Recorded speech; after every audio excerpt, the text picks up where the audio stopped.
C'était un signe, bon, tout à fait logique. Merci à Pierre-Henri pour ces informations donc, que je vous mettrai ici. Et donc concrètement, le groupe Stellantis, alors on parle de Peugeot, Citroën, Jeep, bon, ça sera logiquement de toute façon toutes les marques qui tournaient avec un logiciel donc hard soft, normalement avec donc enfin plutôt le software. En tout cas, on va en parler très rapidement. Donc Amazon. Pourquoi on va en parler rapidement? Moi, j'ai connu donc l'iCockpit entre guillemets le premier.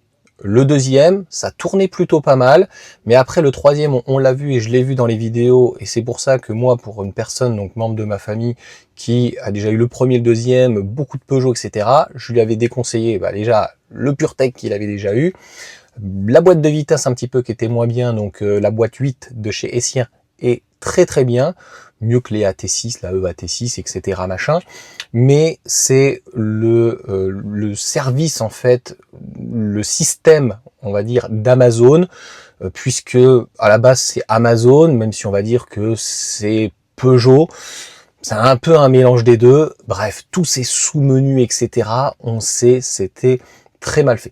En fait, dans des voitures aujourd'hui, on va avoir grossièrement deux systèmes. Ça me fait penser entre Samsung et Apple. J'ai jamais eu de Samsung, ou alors vraiment il y a très longtemps, ou Toshiba ou autre. Mais voilà, quand on a l'habitude en fait de l'iPhone, d'iOS, les Tesla fonctionnent exactement de la même manière. J'ai donc ce qu'ils appellent Android, donc Google Automotive sur la Mégane. Il y a des choses que j'utilise pas. Parce que déjà, en fait, quand j'ai voulu appairer et faire le système, la personne n'a pas réussi à me le faire. C'est quand même cocasse. Donc au final, je l'ai pas fait. Mais c'est vrai qu'on peut avoir Waze directement sur l'écran avant. Ça fonctionne très bien. C'est fluide. Moi, j'aime pas trop. C'est pas enfantin. Mais je me rappelle que l'iPhone, c'était beaucoup plus sérieux. Enfin, en tout cas, l'iOS, à un moment donné, hein, ceux qui utilisent depuis plus de 10 ans. Moi, ça va faire donc 15 ans, ou une quinzaine d'années. Depuis le début, l'iPhone 4, pas le 3. Ou le premier iPhone. Donc concrètement, je crois que ça a basculé vers l'iPhone 8 ou 9 ou 10, quelque chose d'un peu plus enfantin, moins sérieux, tu vois. Et c'est ce que je retrouve un petit peu dans Google Automotive, c'est-à-dire d'un point de vue graphique, quelque chose qui est un petit peu, tu sais, c'est gros. Tu vois, donc quand je suis sur la Mégane, en fait, il n'y a pas trop de travail, tu vois, donc j'ai l'impression d'être un ancêtre sans lunettes, tu vois, et de devoir... Donc voilà, c'est la seule chose que, entre guillemets, je peux reprocher. Sinon, ça switch plutôt bien. Pas mal de bugs. Dans la Renault, j'ai énormément de bugs. Donc c'est vrai que c'est plutôt intuitif, c'est plutôt bien fait. Mais voilà, il reboot de temps en temps et tout. Voilà, je ne sais pas après, donc si c'est Google ou si c'est Renault. Je vous donne un exemple aussi très simple, désolé de digresser, mais que je pense à ça. Quand je mets le régulateur adaptatif, je mets moins et mets plus. 2-3 fois. Je sais pas pourquoi. Je dis, mais il est con, il fait exprès. Donc, voilà, j'ai jamais été un grand fan d'Android. Je ne l'utilise pas, CarPlay, etc. machin. Pour autant, dans les Tesla, nous avons donc la carte Google. Donc c'est Google, voilà, qui gère donc cette partie-là. Pour le reste, franchement, je préfère le système d'iOS, même des reboots, etc. Et dans l'ensemble de fiabilité, j'ai pas trop de bugs, mis à part quand ça capte pas. On sait très bien que Tesla utilise normalement de la 4G et pas de la 5G, mais bon, après, c'est pas forcément de leur faute, la 4G suffit largement. Et il y a des endroits où, en fait, ça capte pas. Donc quand ça capte pas, malheureusement, il ne peut pas faire de miracle. Donc on a des processeurs qui fonctionnent même très bien. De toute façon, Olivier, qui est juste derrière moi sur sa modèle S, même déjà sur les premiers QI, les processeurs, franchement, c'est un peu plus long, mais ça ne lag pas. Et encore une fois, c'est tout à fait une évidence pour revenir au groupe Stellantis, eh bien qu'ils arrêtent ça, parce que c'est pas toujours un problème de latence, même si ça avait l'air d'être long. Il y avait beaucoup de promesses, hein. Je vous laisserai lire à l'extrême l'article, hein. Ils voulaient faire à une époque un petit peu comme BMW, du marketing, plus que de l'infodivertissement, etc.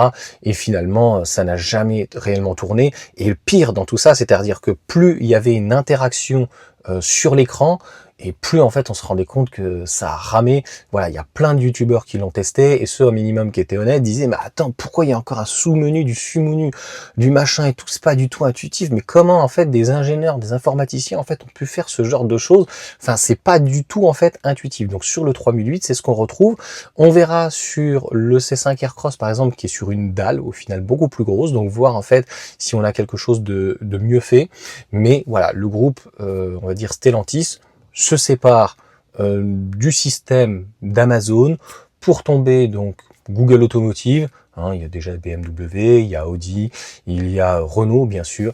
Donc ça fonctionne bien, ça, ils ont une expérience et Google en fait ont réellement des ingénieurs, des informaticiens en tout cas sur le dos, parce qu'au niveau a priori d'Amazon, ils ont lâché l'affaire. Mais je trouve qu'ils n'ont pas fait beaucoup d'efforts. Je me demande comment en fait ils ont pu réussir à faire ça. Donc c'est vraiment dommage quoi, parce que bon, autant l'extérieur c'est subjectif. Moi, je l'aime pas trop, par exemple, donc le 3008. L'intérieur, ça reste Peugeot. Et l'iCockpit est vraiment révolutionnaire.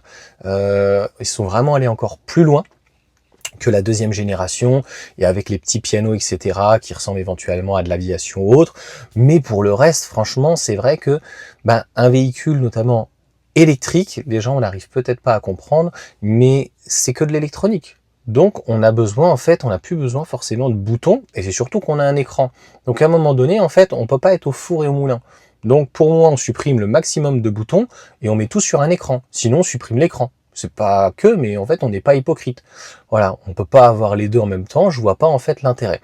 Donc en fait, c'est de supprimer le maximum de boutons sur le volant, sur le Komodo. Je tiens juste à rappeler quand même que il y a un peu plus de 20 ans, 30 ans même, avant qu'il y ait des écrans ou pas, voilà, il y avait rien sur le volant, il y avait pas de commande sur le volant, il y avait très peu de commandes à l'arrière, il y avait 2 Komodo, et c'était très simple. Et c'est un petit peu peut-être ce qu'on reproche en fait aux constructeurs, c'est vouloir d'être peut-être un petit peu trop précis, pointilleux, d'en faire peut-être trop, et on l'a vu donc avec Stellantis et Amazon, voilà, qui voulaient faire plein de choses, mais au final, gros rétropédalage, donc c'est plutôt une bonne chose, ça va pas coûter plus cher, ça va permettre de fiabiliser, et puis ceux qui sont fans de CarPlay, Android Auto, etc., machin, bon voilà, ils vont kiffer. Moi, voilà. Donc personnellement, ça ne m'intéresse pas, je ne l'utilise pas. Et même finalement, quand j'ai besoin, je mets le téléphone qui est juste à côté. En fait, c'est pas un problème. Donc voilà, en fait, on s'y fait. Voilà en tout cas pour cette petite vidéo. N'hésitez pas à mettre un petit commentaire. Ceux qui sont des grands partisans de Stellantis, dites-moi ce que vous en pensez. Est-ce que c'est plutôt une bonne chose? Moi, je pense que oui. Et ça prouve bien que, à un moment donné, il vaut mieux reconnaître ses erreurs. C'est quand même plus logique, plus sérieux. Et je pense qu'au-delà de ça, ils ont dû perdre quand même quelques clients et les clients ont dû gueuler. Donc là, c'est dommage pour le 3008 qui va essuyer les plâtres pendant 7 ans. Est-ce que le groupe Stellantis, pour notamment le 3008, la 208, donc aura Google Automotive? Très certainement, mais est-ce que au moment du restyling, est-ce que ils vont tout changer? C'est quelque chose donc de possible. Est-ce que les écrans le permettront? Voilà.